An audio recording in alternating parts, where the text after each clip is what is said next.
Je viens de Venezuela, mon nom c'est Ismaël Mundaray. Je suis né dans un petit village qui se trouve au bord de fleuve et qui s'appelle Caripito. Caripito, c'est la ville qui m'a vu naître au bord de fleuve et aussi avec les Amérindiens de ma région.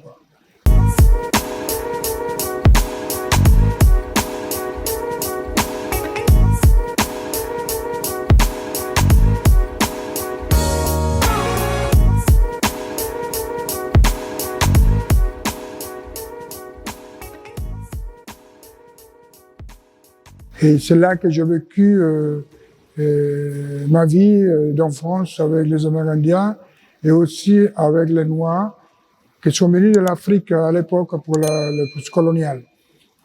Et à partir de là, bon, j'ai vécu toute mon enfance dans ce petit village, si vous voyez, au bord de fleuve, avec des maisons, sous-maisons, sous pilotis, qui se trouvaient dans la forêt amazonienne vénézuélienne, et aussi vers la sortie del delta de l'Orinoco, qui se trouve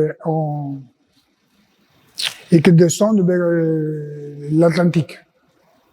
Et c'est par là que tous les Amérindiens sont sortis un peu pour se trouver à un moment donné dans les endroits de la mer caribéenne des Caraïbes. C'est pour là que les Caraïbes sont venus vers les îles de la Dominique, les îles de la Martinique, de la Guadeloupe. Parce que les Amérindiens étaient dans toute sa zone aussi, mais ma village, c'était particulier parce que dans ce village, j'ai vécu ces choses qui m'ont marqué au niveau de mon travail.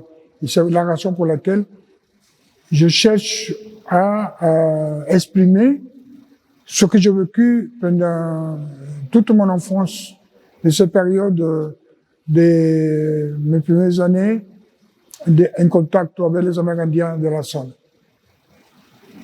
Mon premier contact avec la peinture, c'était la relation que j'avais avec les artisans.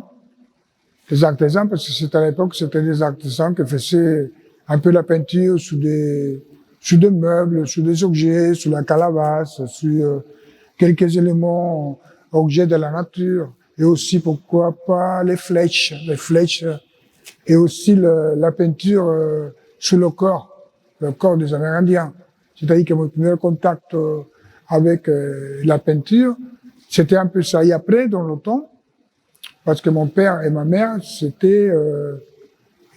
mon père était un maçon de construction de maisons, et ma mère était couturier. C'était la couture. C'est que j'avais toujours la relation avec des gens, si vous voyez, créateurs.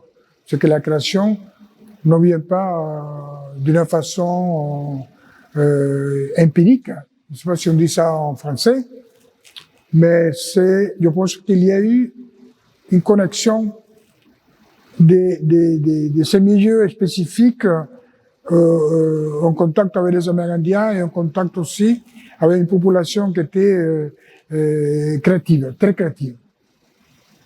Mais je pense que dans le temps, quand j'étais à l'école primaire et que j'avais commencé à participer dans des préparations au niveau de l'école, de la participation, toujours mon rapport avec l'art. C'est-à-dire que j'étais toujours dans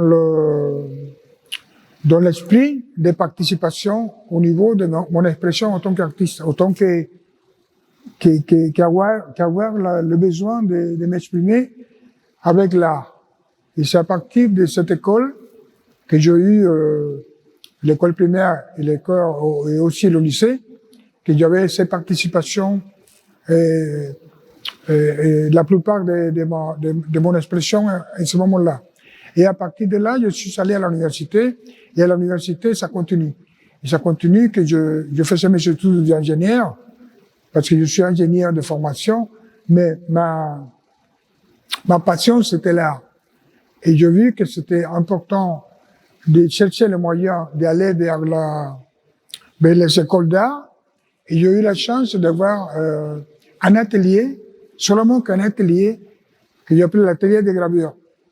l'atelier de gravure, c'était pour moi fondamental au niveau des dessins, au niveau de l'expression avec la plaque, avec les coups de force sur le métal, sur le bois, sur le lino.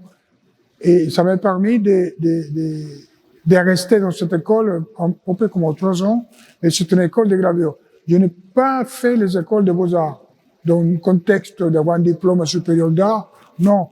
J'ai eu la chance de pouvoir faire un atelier libre de gravure à l'école de beaux-arts à Caracas. C'est tout.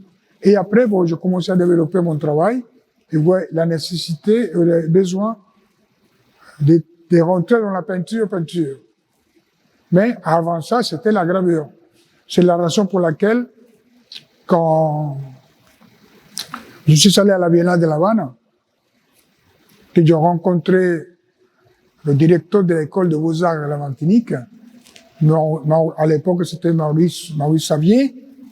Maurice Xavier a vu mon travail, il m'a dit, Ismaël, pourquoi pas, tu peux venir en Martinique et faire enseigner. Il a dit, mais pourquoi pas? Et il m'envoyait tout de suite en contact parce que je viens en Martinique et je suis arrivé avec une valise des outils de gravure. Et à ce moment-là, ces outils de gravure, mais il n'avait pas de presse.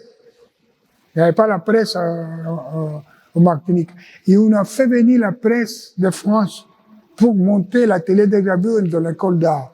Ça n'existait pas à l'époque. L'atelier de gravure s'était monté et on a commencé à faire les ateliers à l'école d'art, à l'hôpital civil à Fort-de-France. À l'époque, c'était l'ERAP, l'école régionale d'art plastique. Si tu vois, je suis né dans le paysage. Je suis né dans une région que le paysage est très présent. Et ça veut dire, quand j'ai commencé mon travail, au niveau en tant qu'artiste, ce qui m'a influencé beaucoup, c'était ce côté primaire de la peinture primaire. J'ai commencé à faire un travail sur les glyphes, le pétroglyphe amérindien. Et après ça, j'ai développé un travail sur la recherche au niveau du syncrétisme religieux, c'est-à-dire le côté symbolique aussi, que j'appelle aussi une rotation. Et après ça, même, j'ai trouvé un personnage important que se trouve en Guyane, que se trouve en Martinique et que se trouve aussi au Venezuela, dans la fête du carnaval, qui s'appelle Marianne la Paufigue. Et ce personnage, je l'ai pris, je m'ai approprié de ce personnage, et ce personnage, Marianne la Paufigue, j'avais fait une grande exposition à la préfecture de Fort-de-France, à l'époque, quand il avait la possibilité d'exposer à la préfecture de Fort-de-France. Et à partir de là, le travail a pris une dimension différente par rapport au paysage. Et le paysage est rentré dans mon travail par rapport à le fleuve Orinoco. Un projet qui s'appelle Progetto Orinoco. Ce projet Orinoco, c'était quelque chose qui m'a mis dans un circuit, si tu vois, au niveau de mon subconscient, donc de mon enfance, de revenir sur ce que j'avais vécu pendant toute mon enfance avec mes grands-parents, sur la maison sur pilotis. La pirogue a navigué pour le fleuve, tout le delta Orinoco, et de ma relation avec les Amérindiens. Et à partir de là, j'ai développé pendant 10 ans un travail de recherche sur 3 éléments fondamentaux de la géométrie primaire, que c'était le cercle, le carré et le triangle. C'est-à-dire la maison circulaire, qui s'appelle le Chabono. J'ai eu la maison rectangulaire au carré, que c'était la maison sur pilotis. Et après, c'était le carré, le côté triangulaire de carré. Et à partir de là, j'ai développé pendant 10 ans une recherche sur la cosmovision amérindienne. Ça veut dire l'habitat, ce que contient et le contenu de la relation de ça avec le cosmos. Et en ce moment, pendant toute cette période-là, je dis pourquoi pas, pendant mon voyage pour traverser l'Atlantique et arriver à Paris, je me suis trouvé avec des éléments qui étaient à côté de moi, que j'appelais la vitrine. C'était cet objet qui apparaît dans mon travail des années 90, années 90, 2000, 2010. Et j'ai commencé à développer un travail de la présence de l'objet dans l'espace et dans le paysage. Et cet élément m'a permis d'utiliser cet espace de paysage et de poser presque surréaliste des objets dans cet espace. Et à un moment donné, de 10 ans de travail, je me suis aussi posé la question, pourquoi pas éliminer l'objet et seulement rester qu'avec l'espace et le paysage comme il est. J'ai commencé à développer une série de tableaux où c'était presque abstrait, c'est-à-dire que j'appelais le paysage inventé ou le paysage libre de tout objet. Ça n'avait pas d'objet nulle part. Je développais, il y a que 4 pièces ici, 5 pièces qui sont dans l'exposition de Tierra Madre. Mais avant de ça, cette exposition que je nommais, je me souviens que j'étais à la Fondation Clément, cette exposition s'appelait Traces d'existence avec l'objet. Et cette exposition était un travail sur l'objet qui se trouvait dans le paysage, un peu surréaliste, quoi. Je voyais mon atelier à Paris, à la Cité des Arts, parce que je suis passé aussi pour la Cité des Arts à Paris. Et à un moment donné, je me dis, bon, cette exposition est finie, il faut que je me posais la question, pourquoi pas essayer la possibilité d'éliminer l'objet et m'exprimer d'une façon, soit dans l'espace réel ou l'espace imaginaire, à développer un travail sur le paysage. Voilà. Et maintenant, je me trouve dans cette exposition à la Fondation Clément qui me permet de montrer aux Martiniques et aux artistes et à la population martiniquaise un travail différent de ce que j'avais proposé il y a 11 ans à la Fondation Clément, quand dans la Fondation Clément n'avait pas cet espace, dans cet espace que sont maintenant. Et je dis, quand la Fondation Clément m'a contacté, je dis, bon, pourquoi pas faire une exposition. C'est pour ça que je suis là, à parler de la forêt amazonienne et vénézuélienne, parce que c'est pas pareil dans le contexte des éléments qui existent dans l'Amazonie vénézuélienne et ce qui se passe dans l'Amazonie de la Guyane, du Brésil, de la Colombie, de tous ces pays où l'Amazonie, tu vois, quand tu vois cet espace avec ces grands trucs qui sont dans la forêt amazonienne que tu vois de haut, ce sont des éléments qui n'existent pas dans les autres lieux au niveau de l'Amazonie de tous ces pays. Sinon que ce sont des lieux qui se trouvent seulement dans l'Amazonie vénézuélienne. Et que la biodiversité dans cette grotte qui sont là, c'est une biodiversité unique dans le monde. C'est-à-dire, cette biodiversité qui se trouve là, ne se trouve nulle part. C'est que moi, ça m'intéressait. Ça m'intéressait aussi le tepuy. Les tepuy, ce sont des grandes montagnes, comme des plateaux. Il n'y a pas de pointe, ça monte. Et à un moment donné, c'est plat. Et c'est de là que descendre ces grandes chutes que tout le monde connaît, qui s'appelle le Salto Ángel, le chute Ange, voilà, tout comme ça. Et je me suis dit, pourquoi pas exploiter ça, le côté de fleuve, et tout ce qu'est les arbres, la marée haute, la marée basse, et le fleuve aussi dévasté, déforesté. La déforestation qui existe aussi, tu vois des éléments que tu vas filmer peut-être après sur la déforestation au Venezuela. Il y a que 2 tableaux par rapport à ça.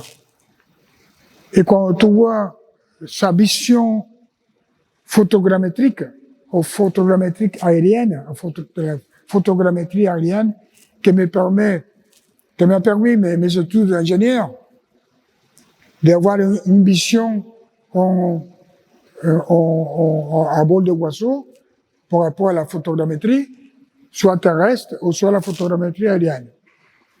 Je pense que le plus important de cette exposition, au début que j'ai commencé à travailler dans cette série, avant le confinement, c'était plutôt une série qui s'appelait Amazonia. C'était Amazonia, c'était ma série. Il y a un moment où j'ai vu que c'était un homme trop grand par rapport à l'Amazonie. Je me suis dit pourquoi pas, avec les titres de mes tableaux, il avait des titres que c'était Tierra Madre, la terre-mère. Et je me dis pourquoi pas, parce que si tu vois l'Amazonie vénézuélienne, c'est notre poumon. C'est le poumon, c'est un grand poumon de notre planète. Et pour nous, si ces éléments qui sont là au niveau de la terre-mère, ou la tierra madre, c'est fondamental pour la vie. Même si vous ne voyez pas l'être humain dans mes tableaux, les animaux sont là, mais sont cachés. Les poissons sont là, sont cachés. Les oiseaux sont là, mais sont cachés. L'homme, qui n'est pas là, mais il est en face de ce paysage. C'est nous, la vie. C'est les arbres, la vie. C'est le fleuve, la vie. C'est le sari-sarinyama, la vie. C'est le tepouille, la vie. Je pense que le nom Tierra Madre, c'est quelque chose de fondamental dans le cadre de cette exposition. Quand vous voyez qu'il y a des maisons sous pilotis dans l'eau, c'est la vie des Amérindiens, c'est la vie de nous-mêmes. Parce que mes grands-parents avaient une petite maison au bord de fleuve, à l'époque. C'est-à-dire que pour moi, le titre de cette exposition, c'était fondamental. Même si je voulais l'appeler Amazonia. Mais je ne l'ai pas appelé Amazonia, de l'Amazonie, je l'appelais Tierra Madre.